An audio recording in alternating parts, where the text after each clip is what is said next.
Belanjawan 2020, belanjawan tahun kedua di bawah Kerajaan Pakatan Harapan. Apakah intipati belanjawan tahun depan? Perinciannya, teruskan bersama kami.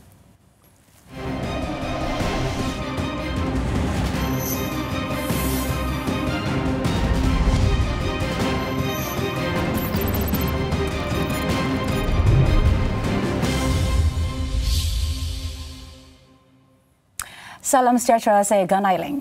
Assalamualaikum, saya Miar Abdul Malik Rayani, hos anda untuk program khas Sebenar Pembentangan Belanjawan 2020.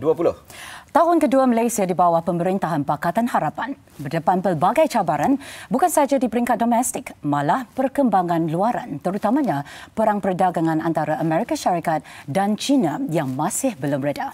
Baik, di peringkat domestik, kos sara hidup tetap menjadi fokus utama rakyat dan turut menjadi keutamaan isu pemilikan rumah, peluang pekerjaan, pengangkutan, pendidikan, aspek keselamatan, perubatan dan juga kesihatan.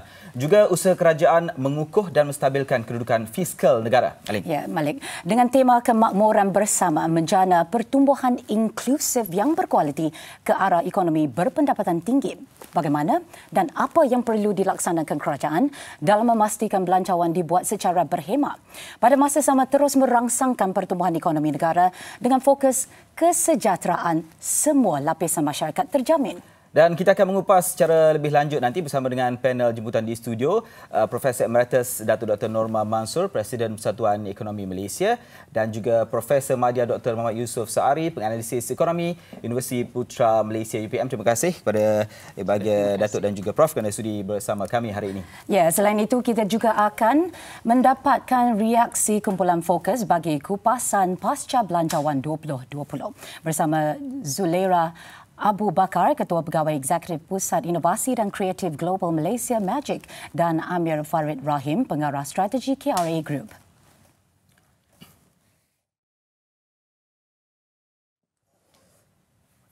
Baik, sebelum kita mulakan perbincangan hari ini, kita imbas kembali intipati belanjawan 2019. Dan bagi mendapatkan butiran lanjut, kita ikuti paparan disediakan rakan setugas Raza Syazani Muhammad.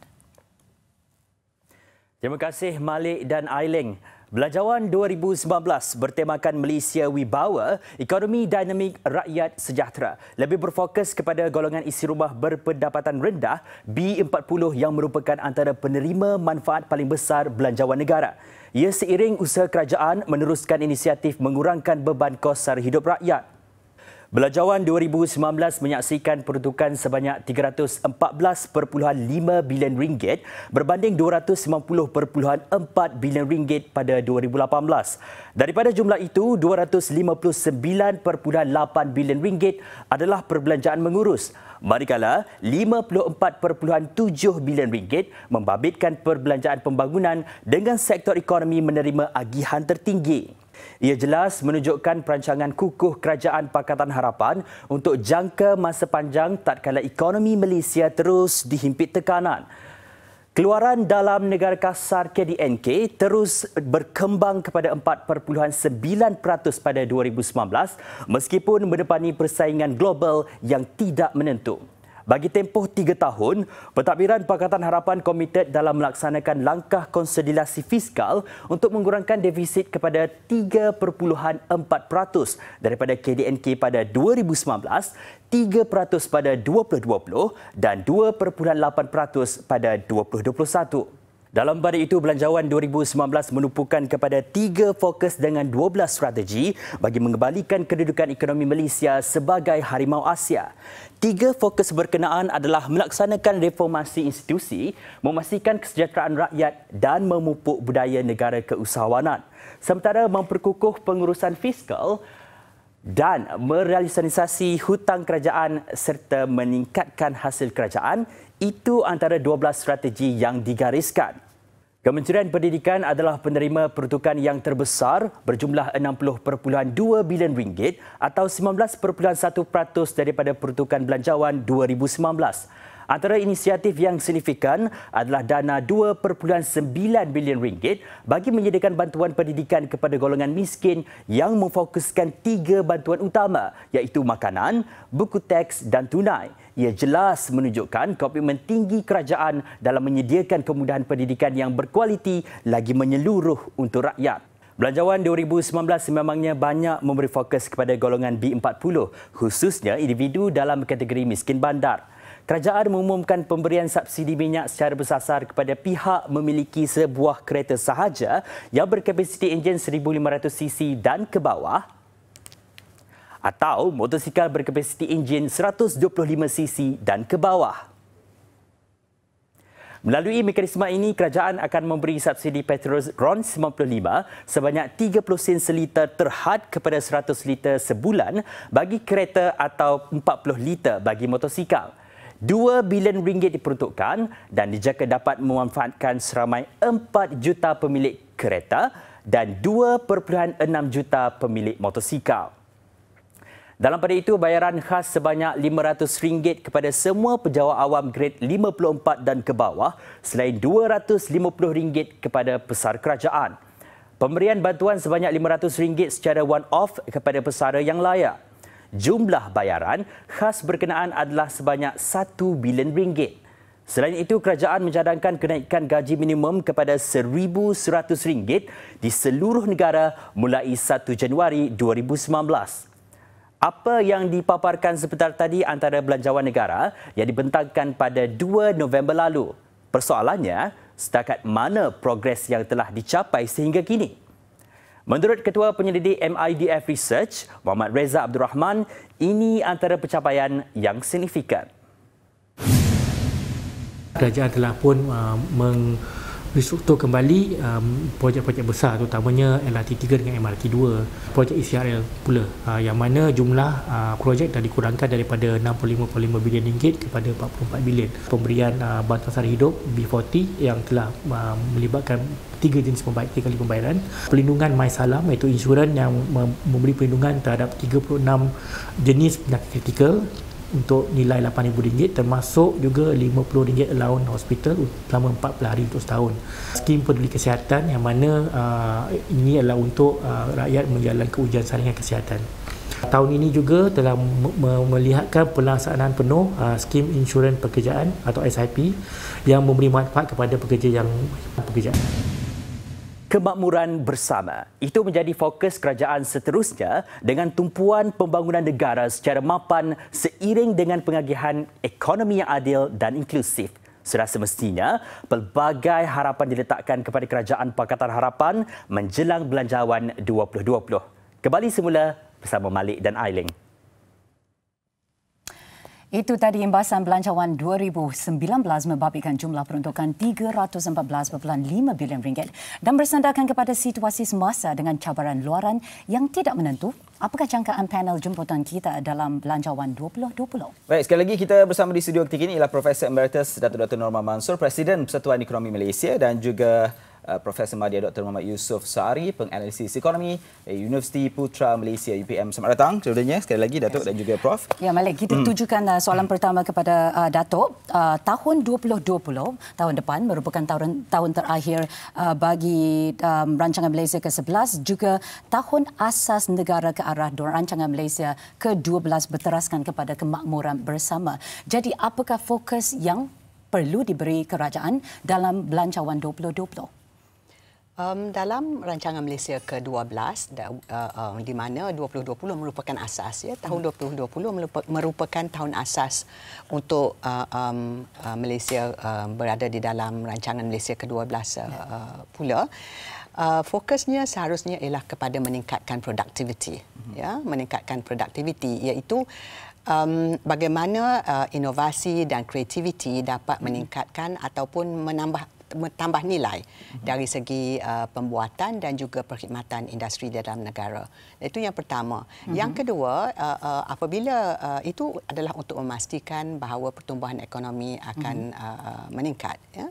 Yang kedua ialah memang menjadi tugas atau fungsi kerajaan di mana apabila faktor-faktor pasaran yang sepatutnya mengambil kira dari segi perkembangan ekonomi, dia akan ada orang yang tertinggal di dalam perkembangan ini. Ini merupakan tanggungjawab kerajaan ke arah menjaga keselamatan sosial ataupun perlindungan sosial yang sepatutnya memperbaiki apa yang menjadi masalah atau apa yang tidak dibetulkan oleh pasaran, ya. Kumpulan yang tertinggal itu sepatutnya adalah menjadi fungsi kerajaan supaya menjaga kedudukan mereka, ya. Apa yang saya maksudkan ialah kumpulan apa yang kita panggil kumpulan vulnerable atau kumpulan yang lemah, ya. Jadi ini adalah termasuklah negara kita akan masuk ke dalam menjadi mendapat penuaan penduduk, ya. Itu satu aspek, iaitu golongan orang tua, ya, or older persons. Satu itu adalah kumpulan yang kita panggil sebagai kumpulan vulnerable atau kumpulan lemah, ya, yang mungkin akan termasuk di dalam golongan miskin. Satu lagi golongan ialah kanak-kanak ataupun mereka yang cacat dan sebagainya, dan juga mereka-mereka yang menghadapi masalah apabila berlaku pengangguran dan sebagainya. So dalam hidup seseorang itu ada tahap-tahap di mana mereka akan terpaksa menghadapi cabaran-cabaran di mana jika sekiranya kita menyediakan pekerjaan ataupun keadaan ekonomi yang bagus sekalipun, mereka tidak akan dapat turut sama di dalam penglibatan ekonomi negara. Ya. Baik, Prof.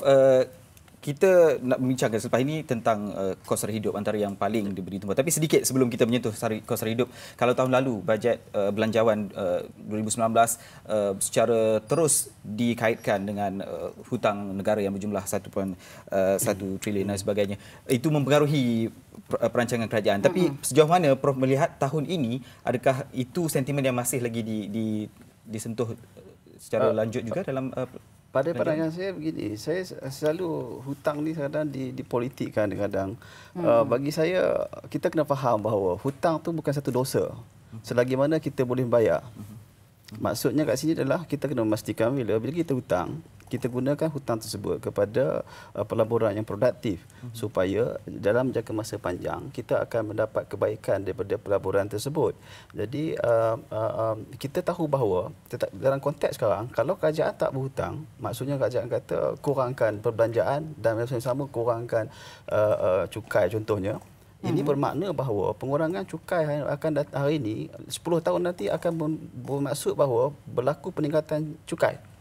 Maksudnya pengurangan hari ini akan memberi makna bahawa akan datang cukai akan meningkat. Jadi kalau kita kurang hari ini, sebab kita kata kalau kita kurangkan cukai hari ini, kita kena pastikan bahawa kita tak dipersalahkan dalam generasi akan datang. Kita tak mahu bahawa nanti anak saya keluar, dia sudah mati dalam kubur, dia marah kat saya. Ni pak saya punya pasal dah ni buat kerja menyebabkan jadi macam tu. Kita tak mahu macam tu. Jadi itu penting. Kita jangan terlalu retorik sangat berkaitan dengan ni.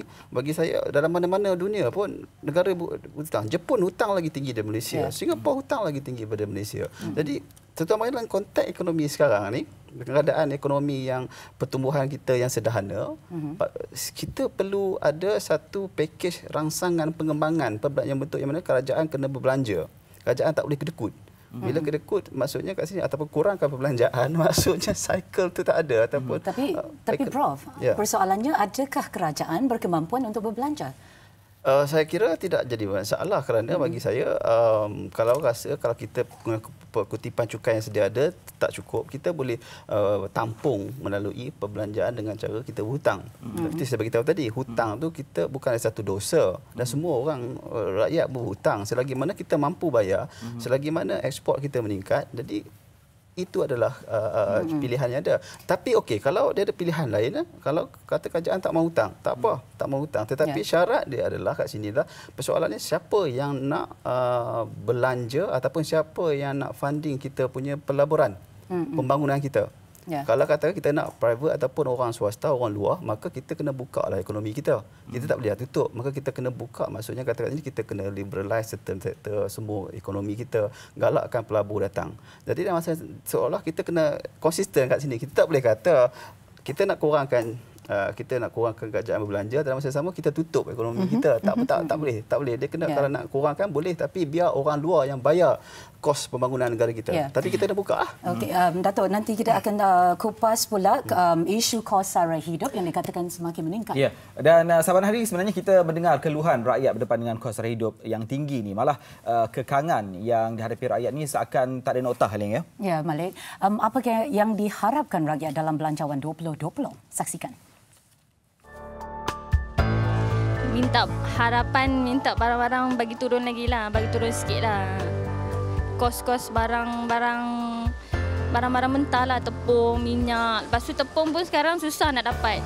Barang-barang tu pun susah nak dapat. Sekarang tak ada stok minyak pun. Apa yang saya harapkan agar kerajaan pantaulah harga-harga barangan yang terlalu tinggi. Bagi kami peniaga-peniaga agak susahlah untuk membeli barang-barang kerana harga terlalu tinggilah buat masa sekarang. Barang mentah ni agak naik lah. Agak mahal sikit lah. Macam malam barang basah ni, ikan ke, ayam ke. Mengharapkan agar bajet tu biarlah sesuai dengan kita kan. Rakyat mahal ini lagi ramai rasanya dalam populasi rakyat Malaysia, betul tak? Daripada golongan yang middle class ataupun yang lebih high class lah.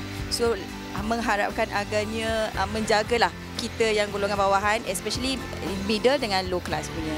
Rakyat kita ni agak terbeban dengan perbelanjaan harian. Nak makan tu agak berkira-kira juga sebab barang mahal. Memang barang mahal sekarang.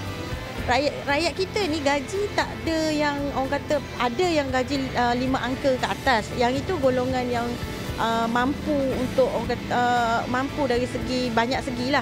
Tapi untuk golongan yang kurang kemampuan ni, sebab gaji kalau dalam 1,000-1,500 bagi saya tak mencukupi sebagai rakyat Malaysia. Bercakap mengenai kos sara hidup, konteksnya kita boleh rungkaikan kepada pelbagai sudut.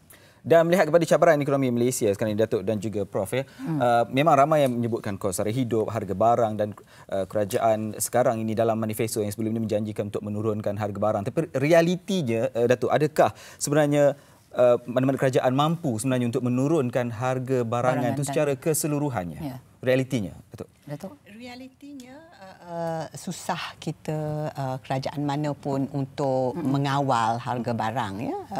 Susah. Kita ada undang-undang Anti-Profiteering Act, ya. Kalau kita enforcekan itu betul-betul, itu satu cara, ya.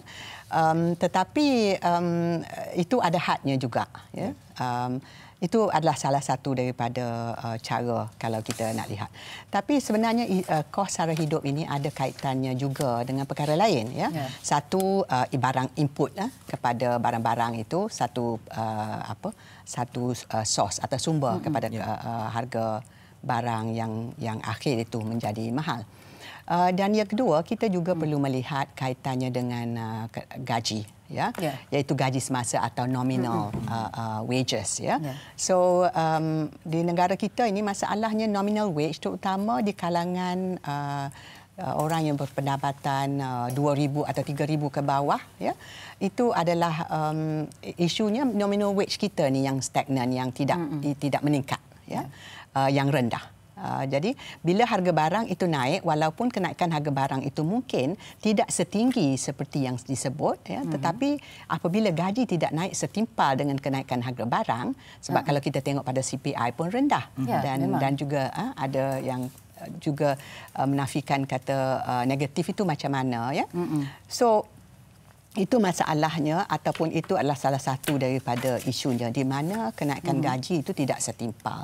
Tapi dari satu aspek yang lain, itu memang sesuatu yang real juga, ya.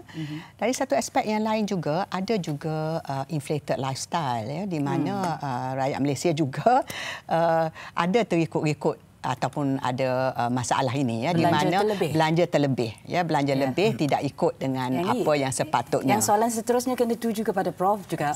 Jadi adakah lifestyle yang menyebabkan ketidakkemampuan golongan tertentu? Saya cenderung untuk kurang bersetuju dengan pandangan tersebut. Kalau kita lihat profil perbelanjaan isi rumah mengikut kelas, dan juga kita matchkan dengan pendapatan dia, sebenarnya setelah ambil kira gaji tolak mendapat dengan perbelanjaan, sebenarnya tak sempat pun nak menggunakan lifestyle pun. Sebabnya adalah golongan yang contohnya saya ambil yang gaji 2,000 dan ke bawah, mereka membelanjakan pendapatan bulanan mereka 94.5% kepada makanan saja. Perbelanjaan untuk survival. Memang keperluan asas. Memang keperluan asas.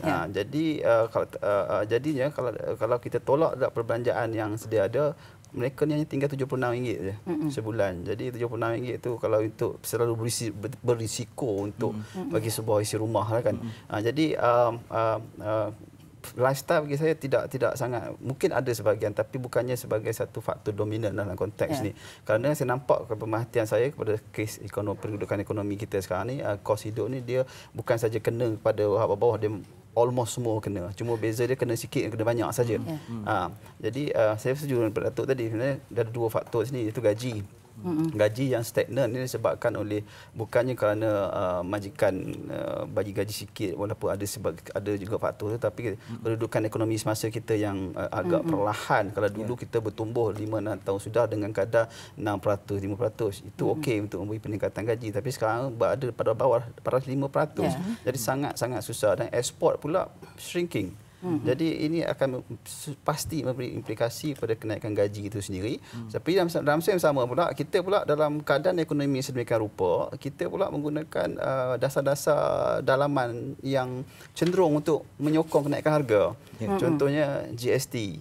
Lepas tu tukar kepada SST. Kepada SST harga pun sama sebenarnya. Nanti kita kalau masa kita bincang kenapa benda macam tu.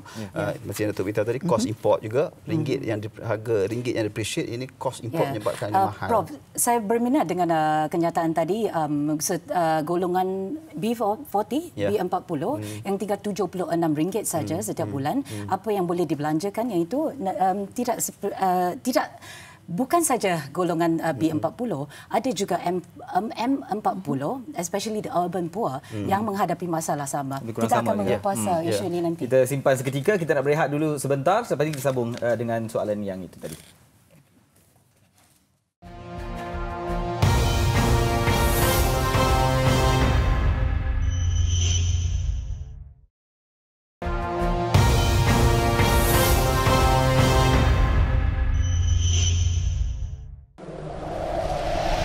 How do we make this affordable to us? Having connectivity and having this infrastructure, putting in the right infrastructure and good quality infrastructure is important for us to achieve the economy and the development that we're looking for. Anything that goes towards developing that, supporting that is very much welcome.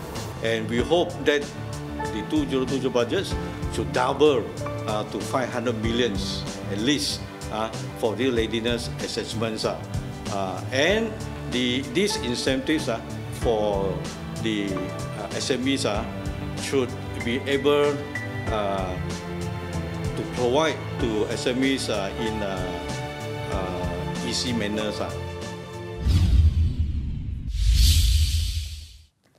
Baik, anda masih lagi bersama kami dalam program khas pembentangan Belanjawan 2020 bersama dengan dua orang tetamu kita di studio, Ailing. Dan juga kabarnya Menteri Kewangan kita, Yang Berhormat Lim Guan Eng, sudah pun bergerak sebenarnya dari bangunan Kementerian Kewangan di Putrajaya menuju ke Parlimen. Itu dia. Itulah back azimatnya setiap tahun. Yang mengandungi inti parti Belanjawan tahun depan. Apa yang agaknya ada dalam beg tu? Kita mungkin boleh jangkakan dalam perbincangan kita hari ini, Prof dan juga Datuk. Kita sambung dengan perbincangan. Jadi, Prof, saya berminat mengetahui golongan M40 yang dikategorikan sebagai miskin bandar di urban poor yang selalunya dikatakan terpinggir daripada mana-mana belanjawan yang mungkin mereka tidak menerima manfaat yang sebegitu banyak berbanding dengan golongan B40. Ada juga yang mengatakan sebab golongan ini berkemampuan. Sebenarnya, adakah realiti sebegini? Saya kurang bersetuju sikit dengan pandangan sedemikian rupa. Sebabnya kalau kita lihat dalam keadaan semasa sekarang ni, sebahagian daripada M40 itu dah jatuh ke B40 dah. Jadi hak tinggi pun dah jatuh ke bawah. Dia regresif. Jadi kalau kita tengok bajet tahun lepas pun memang tak ada apa bantuan langsung lah dalam bentuk tunai kepada M40. Tapi saya kira kerajaan perlu beri perhatian juga kepada golongan ini, terutamanya di kalangan di antara M40 itu yang bottom, yang di bawah. Walaupun pendapatan mereka kata lebih 3,000 atau 4,000, tetapi kalau kita tengok, kalau di bandar, kalau kita tengok kajian Bank Negara dia ada keluarkan kajian di Kuala Lumpur. Dia buat kajian Kuala Lumpur berkaitan dengan, dia panggil living wage ataupun upah yang standard yang untuk meneruskan kelangsungan hidup lah. Upah ni dia mencakupi keperluan semasa dan juga perkara-perkara lain yang sebagai sosial ataupun sebagai nak menjadikan kehidupan kita lebih bermaruah. Kena sebut maruah sebab baru ni sebut pasal maruah kan, sebut maruah kan. Kita kena sebut betul tu, Prof. Kita kena berhidup bermaruah. Kita tak mahu dia orang tengok kita orang miskin ni, tak mahu. Kita kena ada maruah itu. Kalau ikut kajian Bank Negara, yang individu yang nak survive dekat KL ni dia kena ada pendapatan sekurang-kurangnya 2,700. Kalau couple 4,500. Kalau couple yang ada 2 kanak-kanak 6,500. So jadi dari situ kita boleh bayangkan keadaan mereka sebenarnya untuk survival di bandar. Jadi golongan ni saya harapnya untuk bajet 2020 ni juga perlu diberi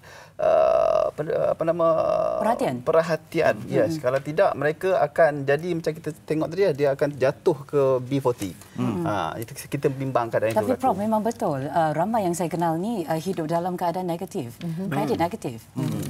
Kalau kita tengok pembahagian sekarang B40, M40, B40 3,800 lebih kurang ke bawah, dan juga M40 3,000 antara 3,800 dan juga 8,300. Tapi ada kajian yang mengatakan miskin bandar tu pendapatannya 6,000, dia letak garis. So ada lebih kurang ada ruang di antara perbezaan antara 3,800 dan juga 6,000. Adakah kalau ikut kajian penyelidikan Institut Penyelidikan Khazanah baru ini mencadangkan kategori pendapatan isi rumah ni di kategori baru, diwujudkan kategori baru T30, M50 dan juga B20 untuk merapatkan jurang pendapatan. Adakah ini akan memberi kesan langsung nanti, Prof, melihat keadaan itu? Ada tak?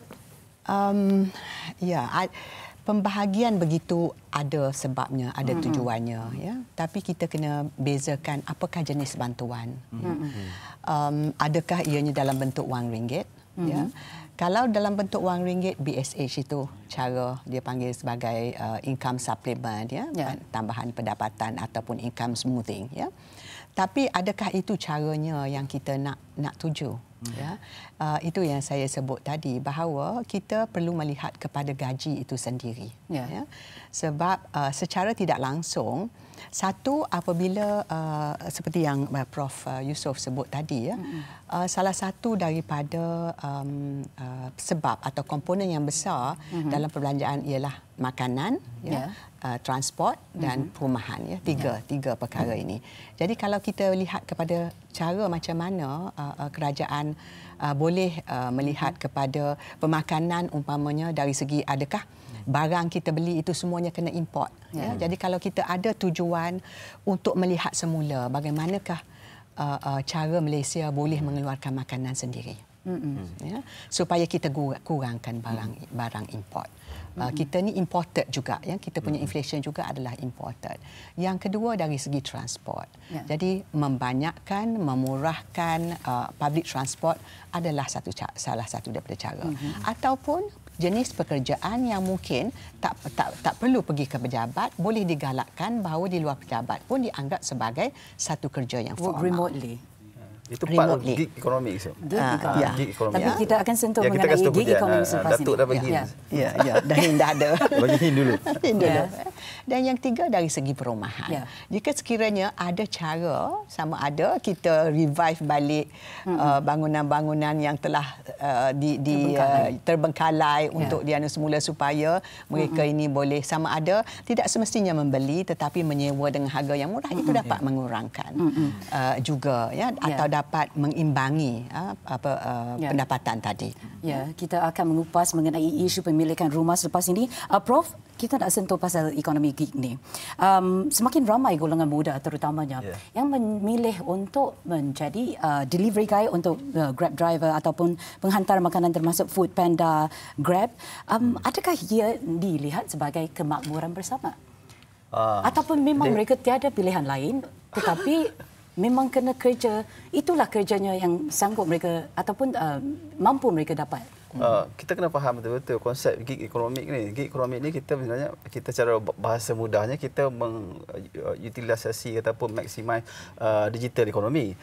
Dengan menggunakan perhantaran itu, dengan Gojek apa semua cadangkan, itu adalah kerja-kerja yang tak bermaruah. Saya panggil kat sini. Kita maksudnya bukan bukan saya nak beritahu. Maksud saya, kita kan meningkatkan maruah Melayu apa semua. Kita nak cari benda yang bagi, kalau orang tu contohnya mudah saja macam ni. Kalau orang yang bawa delivery itu, dia ada degree. Kenapa kita nak galakkan suruh buat macam tu? Kita kena sediakan platform lain supaya dia bekerja, dia gunakan skill yang dia ada. Jadi kalau dah kita tahu dia nanti nak kerja sebagai delivery, buat apa dia pergi masuk universiti, buat apa nak pergi TVET, tak payah, bazir duit subsidi rakyat. Baik kita bercandakan dia dulu jadi delivery.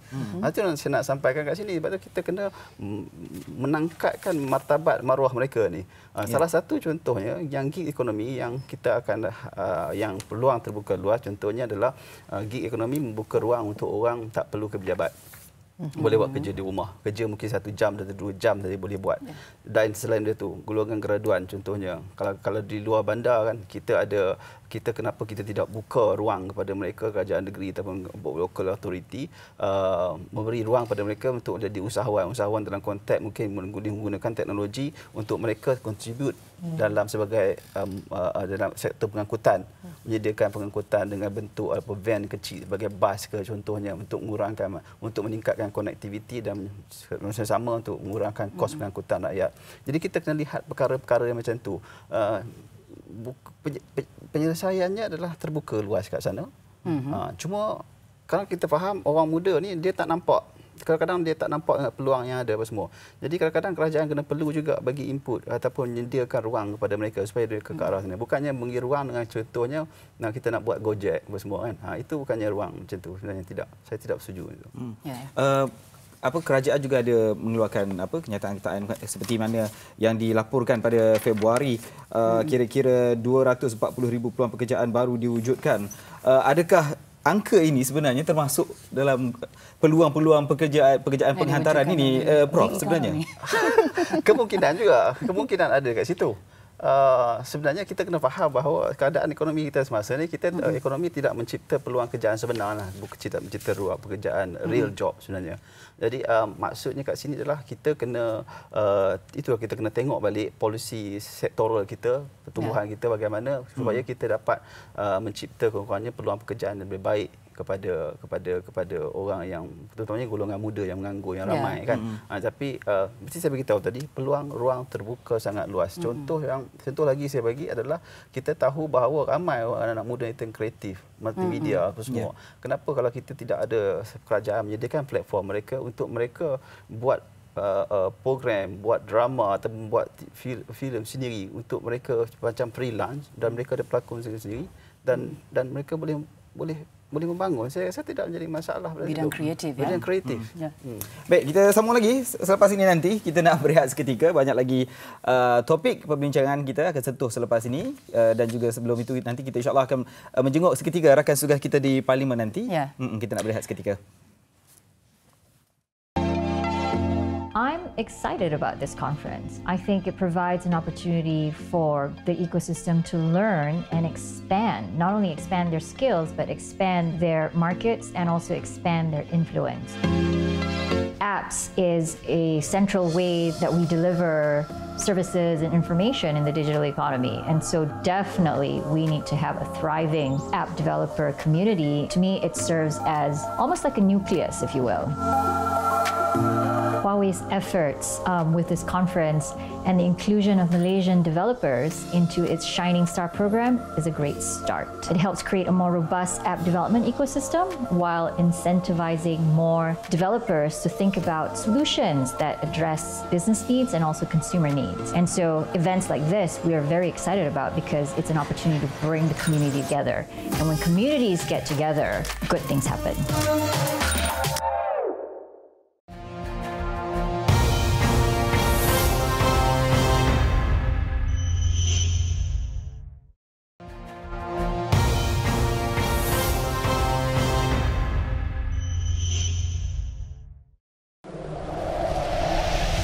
Kehidupan sekarang macam tinggi, bila harga minyak naik kos pun tinggi lah. So macam kerajaan kena perlu bagi subsidi lebih lah untuk kurangkan kos untuk rakyat. So far yang sekarang dah stabil RM2. Berapa RM2 yang sebelum ni lah, harga ni dah stabil dah. So okey lah, stabil, so tak naik lah. So harap dia akan dikekalkan. So bila Belanjawan 2020 nanti akan ada susutan lagi lah untuk kemudahan rakyat supaya tengok keadaan ekonomi sekarang kan. So dapat dikurangkan lagi, itu baguslah. Saya harap macam boleh harga macam dulu balik bawah RM1.90 ke. Itu lagi kepatutan lah. Harga minyak konsisten maintain lah, tak ada kalau kenaikan tu pun kalau boleh tak nak macam mendadak sangat ke macam tu lah. Kembali semula bersama kami dalam program khas Pembentangan Belanjawan 2020. Baik, sebelum kita berhenti rehat tadi, kita ada menyentuh sedikit tentang aspek tenaga kerja dan juga kita nak menyentuh pengangguran kini. Saya nak beralih kepada Datuk. Dan ada cadangan apa membawa masuk Gojek? Gojek. Dan Prof memang tak setuju. Prof tak setuju, Datuk bagaimana? Datuk setuju. Gojek ini saya kurang pasti apa sebabnya. Kalau kerana untuk mobility mungkin sebab itu mungkin boleh diterima Tapi kalau sebab untuk memberi pekerjaan bukan kepada pelajar yang menunggu nak menunggu masuk kelas pergi buat Gojek, tapi sebagai satu pekerjaan kepada rakyat Malaysia, itu adalah sesuatu yang saya rasa seolah-olah kita berbalik ke belakang. Betul. So apa yang kami maksudkan dengan pekerjaan sekarang, gig economy dan sebagainya adalah kerja-kerja yang kreatif, yang tidak perlu dipasarkan, tidak perlu outlay, tidak perlu modal untuk menyewa yang tinggi dan sebagainya. Ini adalah kerja-kerja yang boleh dilakukan oleh orang-orang muda kita. Tapi saya nak sentuh berkaitan dengan apabila kita memperkatakan tentang pekerjaan atau pengangguran ini dengan satu isu lain, iaitu pekerja asing. Selagi kita masih bergantung kepada pekerja daripada luar, kerana mungkin walaupun semua mesti mengikut gaji minimal sekarang ini, tetapi mereka ini umpamanya boleh dalam keadaan tidak kira keadaan yang susah, yang kotor dan sebagainya, mendapat gaji yang sedemikian, maka mereka akan lebih diambil oleh majikan. Itu adalah sesuatu yang menjadi beban kepada ekonomi kita. Jadi salah satu perkara ataupun isu yang berkaitan jika kita nak melihat kepada produktiviti, selain daripada isu investment, isu infrastruktur, isu tambah nilai yang tinggi dengan pendidikan atau jenis pendidikan seperti TVET dan sebagainya untuk mempertingkatkan produktiviti adalah berkaitan dengan pekerja asing. Selagi kita tidak meningkatkan pembuatan, sektor pembuatan atau apa-apa jenis kerja kita dengan teknologi yang lebih tinggi, yang mungkin dalam belanja pada peringkat awalnya lebih tinggi, tetapi dalam jangka masa panjang ianya memberi kesan yang positif kepada ekonomi. Jadi itu sesuatu yang perlu dimasukkan di dalam perbincangan sama. Saya memang difahamkan bahawa sudah ada cara ataupun kerajaan sedang mengurangkan kemasukan pekerja asing. Oleh itu, maka industri di negara kita atau majikan perlu melihat apabila kita mengambil pekerja sendiri ini ataupun rakyat Malaysia sebagai pekerja, maka kita perlu melihat kepada servis ataupun kepada apa yang kita berikan kepada mereka. Pertama, gaji. Yang kedua, tempat mereka bekerja. Sama ada sesuai atau tidak. Jika tidak, mungkin perkara-perkara ini boleh dilakukan oleh mesin. Kalau tempat tu memang kerja yang repetitif, yang amat panas dan sebagainya. So, these are some of the things that I think yang saya rasa perlu dibawa masuk di dalam perbincangan kita. Dan sebelum kita meneruskan perbincangan lanjut, kita ke Parlimen untuk mendapatkan perkembangan di sana. Rakan tugas kita Salina Zakaria nak memberikan gambaran tentang apa yang situasi terkini di Parlimen ketika ini. Salina, kalau dah bersedia, bagaimana keadaan di sana? Baiklah, terima kasih rakan-rakan saya di Sri Pentas ketika ini. Saya berada di sini sebenarnya sejak daripada jam 3 petang tadi dan nampaknya sebenarnya kami baru saja selesai sidang media yang baru saja dilakukan oleh Barisan Ketua Pembangkang iaitu Datuk Seri Ismail Sabri Yaakob. Walau bagaimanapun ada beberapa ahli yang berhormat sebenarnya telah pun berada di pekarangan lobi ini dan seperti yang anda boleh lihat di kanan dan kiri saya ada pelbagai anggota-anggota sama ada daripada pihak kerajaan yang telah pun bersedia untuk mendengar pembentangan belanjawan di Parlimen sebentar tadi iaitu sekitar jam 4 petang nanti dan manakala di bahagian pembangkang pula ramai di antara mereka sebenarnya telah pun melakukan sidang media kepada kami untuk memaklumkan mengenai harapan dan juga visi yang ingin didengari pada majlis pembentangan yang akan diadakan di dalam Dewan Rakyat sebentar tadi.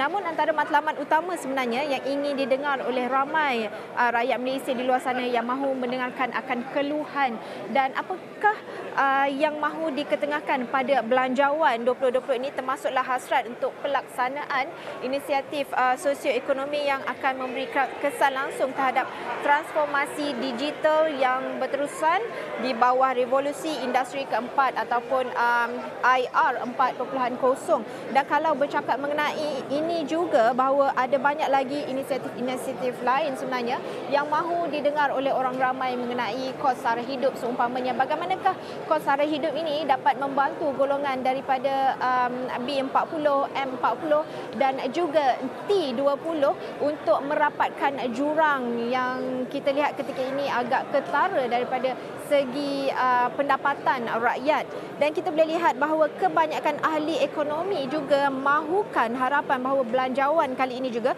perlu memberikan hala tuju yang sudah pastinya lebih besar dan ini akan memberi tumpuan kepada beberapa pertumbuhan mampan dan itu sedikit teaser ingin dapat saya kongsikan namun ada pelbagai lagi isu-isu yang akan diketengahkan dan untuk itu sekian saja daripada sini saya akan kembali mungkin sekali lagi untuk memberikan apakah maklumat-maklumat tambahan khas daripada Parlimen.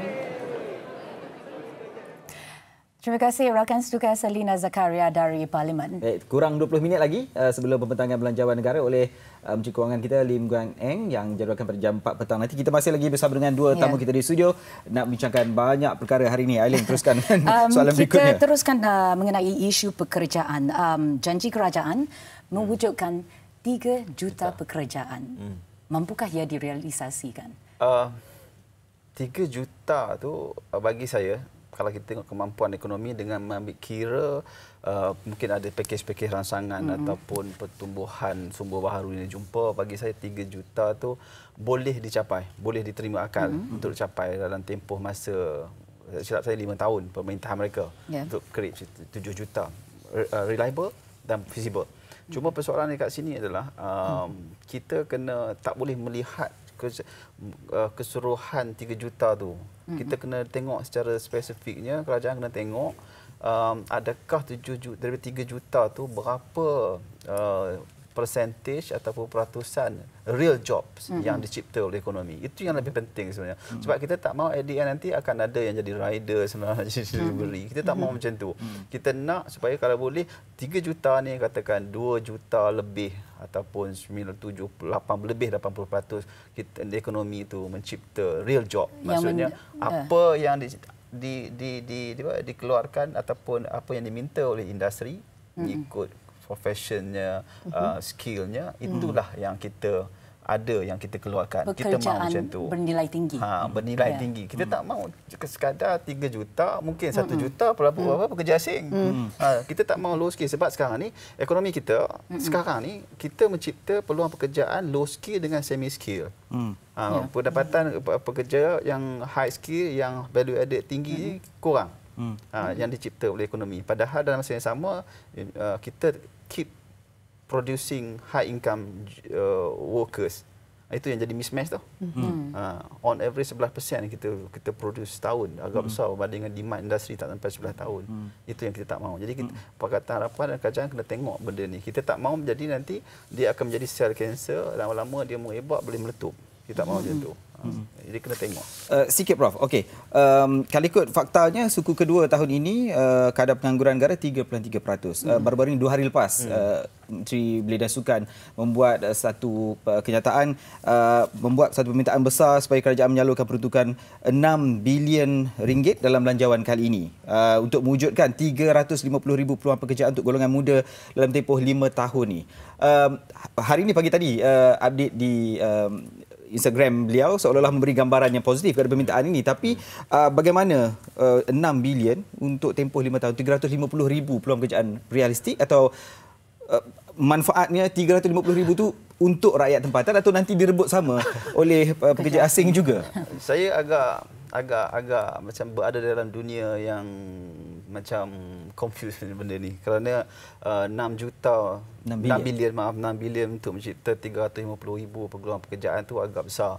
Dan saya tak tahu apa kaedah yang nak digunakan. Adakah kaedah yang digunakan kat sini adalah dengan ambil kira bagi daripada 6 bilion ni diberi insentif ataupun allowance bulanan kepada graduate ke ataupun pekerja sementara nak dapat kerja, ataupun 6 bilion ni nak digunakan untuk disuntik kepada sektor-sektor tertentu. Saya tak tahu. Saya tak nak komen lebih sebabnya saya tak tahu 6 bilion ni nak guna macam mana. Kita tak tahu detail. Kita tunggu sekali lagi lah. Tengok macam mana kalau dia bagi kan. Belum ada detail sikit je. Ya, boleh. Ada beberapa cara juga ya kalau kita nak meningkatkan pekerjaan, peluang pekerjaan ini. Yang pertama, jika sekiranya industri nak meningkatkan kepada teknologi, ya. Jadi dia perlukan modal, sedangkan kalau nak ambil pekerja Malaysia, gaji mungkin kena lebih tinggi. Mungkin itu adalah cara wage subsidy yang kita boleh berikan kepada industri atau sektor tertentu, ya. Cara yang kedua pula ialah apabila orang-orang muda ini pertama, wage subsidy untuk training itu tadi, ya. Sebab selalunya industri mengatakan bahawa dia tak boleh ambil graduate ini dan beri gaji yang setimpal sebagai graduate kerana mereka ni tak ada pengalaman, ya. Jadi wage subsidy boleh diberikan. Itu adalah satu cara. Satu cara lagi ialah membantu industri juga dari segi mempertingkatkan urusan mereka dengan menggunakan teknologi itu, iaitu ke arah teknologi itu sendiri. Jadi ada cara-cara yang boleh dilakukan supaya kerja yang dikeluarkan atau kerja yang akan datang ini bernilai tinggi. Jadi tidak semestinya memberikan gaji kepada kepada youth itu sendiri, tidak semestinya, tetapi melalui industri SMEs, ya. Salah satu daripada sebab produktiviti kita rendah adalah produktiviti yang rendah di kalangan sederhana kecil. Ya. Tapi Dato', ada juga kebimbangan bahawa kita ke arah teknologi. Memang yang itu memang kita tidak boleh abaikan. Tapi adakah teknologi itu akan mengambil alih peluang pekerjaan? Kita akan kupas isu ini kalau selepas boleh ini. saya tambah sekejap sebelum nak pergi. Boleh? Baru sampai tadi. Okey, sila. Sebelum hilang tu, baik kita silakan. Dengan 6 bilion tadi. Sebab ini datang daripada Kementerian KBS. Ya. Saya banyak dalam acara saya cuba bangkitkan peluang kepada Malaysia untuk menggunakan industri sukan sebagai pemacu pada pertumbuhan ekonomi baharu. Sebab negara-negara lain dah buat, macam Australia, dia menggunakan sukan ni salah satunya sebagai selain daripada promote tourism dan sebagai satu sektor yang menjana ekonomi. Jadi kalau 6 bilion ni saya rasa satu peluang kalau KBS menggunakan peruntukan ini, dana ini untuk melipat gandakan atau menggunakan apa cara kaedah pun untuk menjadikan sukan sebagai satu industri kepada Malaysia. Dan saya rasa boleh kot ke arah tersebut. Tapi tak tahu je tadi saya tak tahu. Kita tunggu kejap lagi apa yang dibetulkan, tapi kita nak berehat seketika dahulu. Selepas ini kita sambung lagi sedikit perbincangan sebelum kita bersama dengan Menteri Kewangan kita untuk pembentangan belanjawan. Teruskan bersama kami di program khas pembentangan belanjawan 20. Jangan ke mana-mana.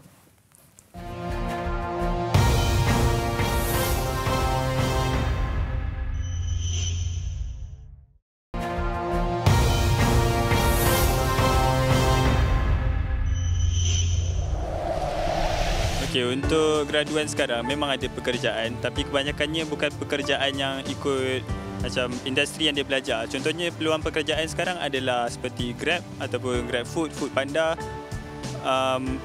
yang bukan menggunakan qualification ataupun akademik yang kita orang belajar. So itulah saya punya kerisauan. So untuk belanjawan 2020 Saya nampak sekarang ni, saya harap dia orang fokus on fresh graduate instead of fokus kepada all generation. Sebab sekarang ni kita memerlukan, disebabkan kerajaan yang baru, kita memerlukan peluang yang baru kepada fresh graduate yang baru keluar dari universiti ni. Kita berharap kerajaan mengkaji balik dan juga dapat memberi penambahbaikan gaji kepada perkhidmatan awam supaya ini memberi peluang kepada graduan-graduan muda untuk menyertai perkhidmatan awam.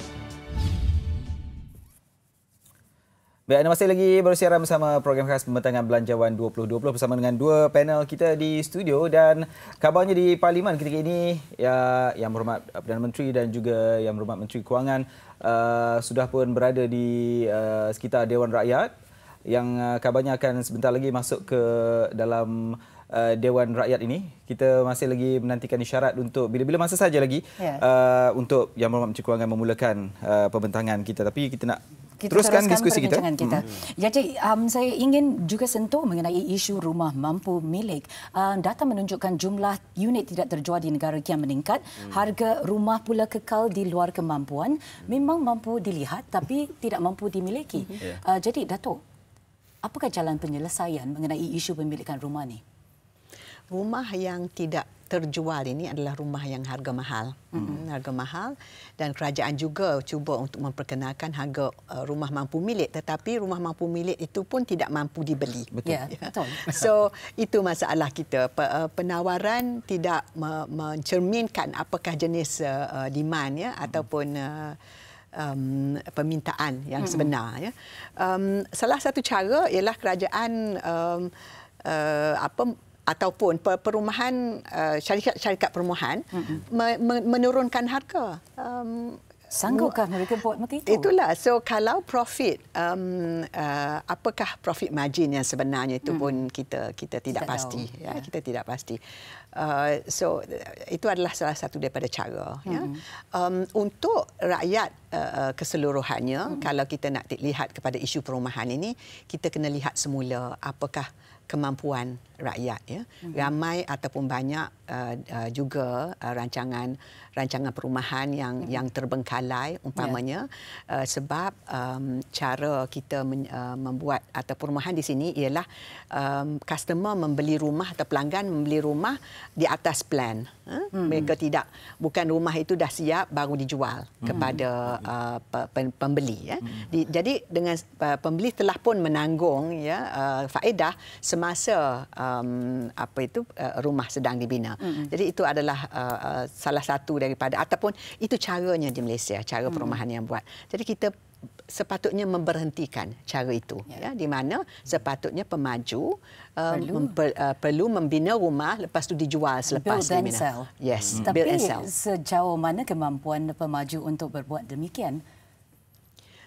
Kita terpaksa mencari jalan supaya pemaju dan pemaju yang boleh menjalankan ini. Itulah. So it is an issue of siapa yang kita nak jaga sebenar. Golongan mana yang kita nak jaga? Adakah pemaju ataupun kita nak jaga pembeli? Siapa yang sebenarnya kita jaga? Sekarang ni konteks, kalau saya tambahkan Datuk, betul apa yang Datuk cakap tadi. Sebenarnya kita ni lebih menjaga pemaju sebenarnya. Saya kalau kita tengok manifesto Pakatan Harapan sebelum mereka ambil tampuk pimpinan, mereka memang nak salah satu agenda nak selesaikan ataupun nak kurang-kurangnya nak mengurangkan harga rumah. Dan mereka tahu itu menjadi satu kekangan pada orang nak beli rumah. Tapi ia tidak dilakukan sekarang. Saya nampaklah tak ada usaha-usaha yang agresif kat arah itu. Tak ada usaha-usaha maksud saya untuk memastikan harga rumah lebih mampu milik. Dan tak ada usaha juga untuk mengubah struktur pasaran rumah ni yang lebih bentuk monopoli.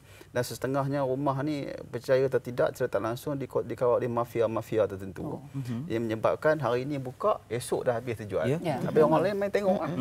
Semua sebabnya mereka dah ada satu informal yang kita tak, memang kita tahu kita ada, tapi kerajaan tidak menggunakan mekanisme tertentu untuk mengurangkan aktiviti sini. Ambil contoh di Belanda, sebab saya duduk kat Belanda dulu, pernah duduk kat Belanda, tengok keadaan macam mana negara mereka. Rumah adalah satu keperluan, dan kita tahu. Jadinya maksudnya kalau Malik nak menikah dengan individu A contohnya, dua-dua ada rumah. Jadi mereka kena lepaskan satu rumah. Setiap satu isi rumah kena ada satu rumah saja. Kalau mereka nak kekalkan rumah kedua, mereka kena bayar cukai yang sangat tinggi. Kerana bagi kerajaan mereka dah bukan lagi keperluan, mereka dah mampu. Tapi kita tak gunakan sistem berkenaan. Kalau saya rasa boleh juga digunakan kerana satu individu dekat Malaysia ni memiliki banyak rumah, percaya ataupun tidak. Jadi berilah peluang kepada golongan tertentu. Bagilah ruang pada orang lain nak menikmati. Orang pun nak rasa kat duduk rumah batu. Macam mana Datuk kan? Tapi mekanisme sebegitu di Malaysia ni realitinya adakah boleh dilaksanakan? Saya rasa tidak menjadi satu masalah kalau kita buat program satu isi rumah satu rumah. Kenapa bagilah peluang orang lain supaya kita tujuannya rumah tu supaya nak satu perkara nak kurangkan sedikit harga dan yang kedua nak mengurangkan oversupply ni. Yang banyak sekarang yang berlaku ya. Yang kedua yang saya cadangkan seperti yang Datuk beritahu awal-awal tadi, bangunan mana tak terpakai kita refurbish buat satu rumah dan boleh jual ataupun sewa dengan harga murah. Itu yang boleh dibuat di negara-negara lain pun dan saya rasa banyak bangunan-bangunan kita yang usang yang terbiar dan boleh digunakan ke arah tersebut. Baik Prof, satu lagi kita bercakap tentang realiti dia juga, tentang kita memang sering kali menyebut harga mampu milik, tapi sebenarnya pembeli ni sebenarnya sendiri tak tahu apa sebenarnya formula pengiraan mampu milik ni yang supaya dia sebenarnya rasa aku sebenarnya mampu ke tak mampu. Formula pengiraan tu yang menetapkan harga minimum mampu milik tu. Dia kalau tengok mampu milik kita lihat kepada gaji individu berkenaan setelah ditolak keperluan dia seperti makanan apa semua dan berapa bahagian yang ada itu sebenarnya kita tengok berapa. Sebenarnya dalam kajian kita sebenarnya kat Malaysia ni memang kalau kita tengok kemampuan kita, harga rumah tu berlipat kali ganda dari apa yang kita mampu bayar setiap bulan tu. Sebab tu kita tak boleh salahkan. Dulu ada orang salahkan bank tak bagi luluskan pinjaman. Tak salahkan bank sebab garamai dah sampai dia tengok memang tak mampu, tak boleh nak luluskan. Kalau lulus yang masalah kepada isi rumah dan menyebabkan mungkin dia muflis ataupun dia ada masalah hutang yang besar. Jadi itu kena tengok betul-betul. Tapi ada juga kerajaan perumahan dan kerajaan tempatan sekarang memang tengah berusaha untuk menjual lambakan rumah tidak terjual kepada orang asing. Adakah ia langkah yang wajar? Prof komen itu Prof. Ya, ini adalah satu polisi yang kita perlu lihat betul-betul ya. Banyak negara yang mana mereka tidak membenarkan foreigners ataupun orang asing ke bukan Malaysia lah, kita panggil orang bukan Malaysia, warga asing untuk memiliki rumah yang umpamanya yang bertanah, maknanya rumah di bawah.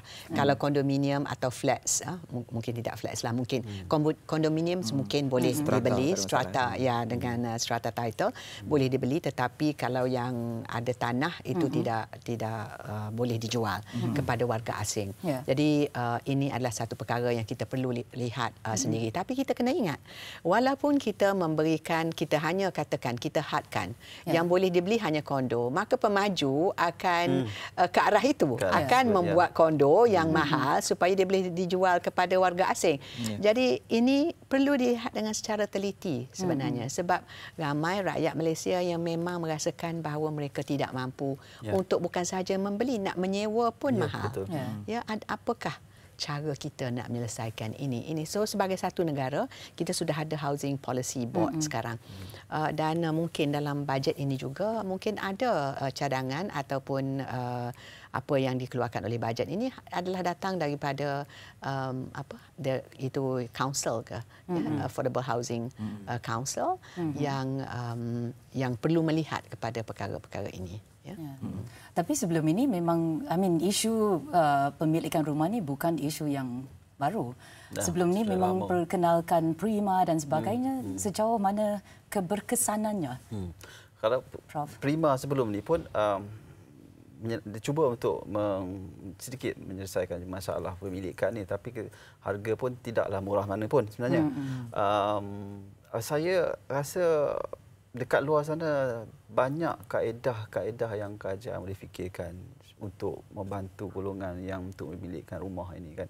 Kalau di bandar, saya rasa kerajaan kena banyakkan syarikat berkaitan kerajaan, terutamanya perumahan berkaitan kerajaan, wujudkan perumahan dan beri kadar sewa yang murah dan penduduk yang tinggal itu boleh sewa sampai mati.